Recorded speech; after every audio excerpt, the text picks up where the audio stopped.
We are here at Capernaum. We want to kind of just show them around. And Capernaum, or in Hebrew, Kfar Nahum, village of the comforted,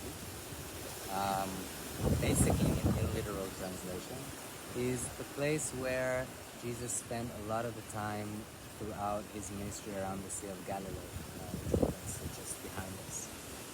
And there's an interesting, Jesus was here and Peter was living here with his mother-in-law, and Jesus was being hosted and living here, spending a lot of the time here. And we have a statue here that is interesting to discuss. You can see Peter. Below him,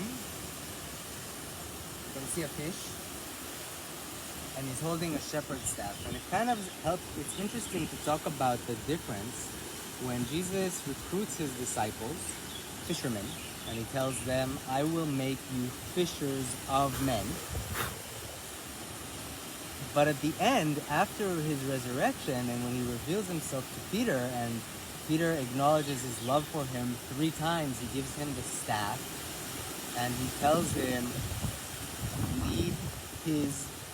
tend his flock, lead his sheep. And I wanted to talk about the analogy that kind of differentiates between the two.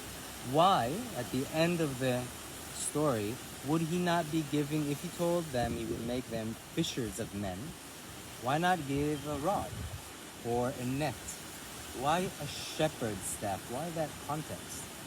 And what's interesting to understand is the characteristics that are required for being a good fisherman or for being a good shepherd. To be a good fisherman is about knowledge. You need to know. It's not called fish farming for nothing. To be an agriculturist or a farmer of fish, you need to know. You need to know what fish you're catching. You need to know where these fish are. You need to know what season they're coming. Are they in the rocks or are they in the deep? What kind of equipment do you need to catch these fish? What time of day should you be going to fish these fish?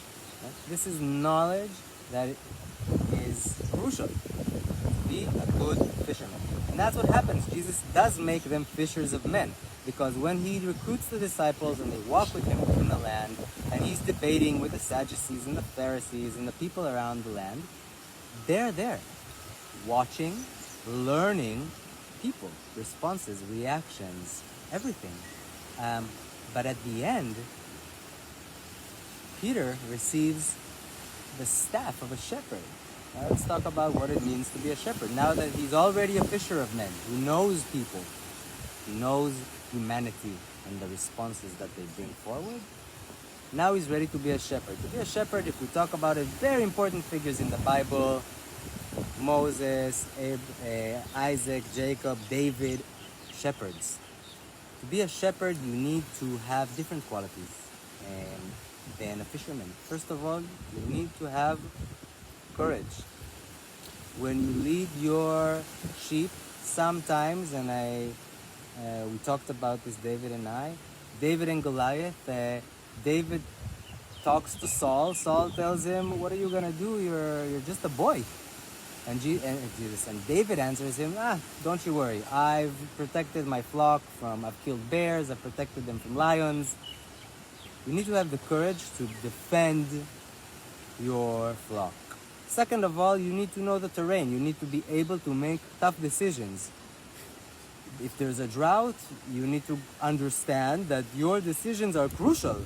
If you're going to an area without anything to eat, your flock is going to die.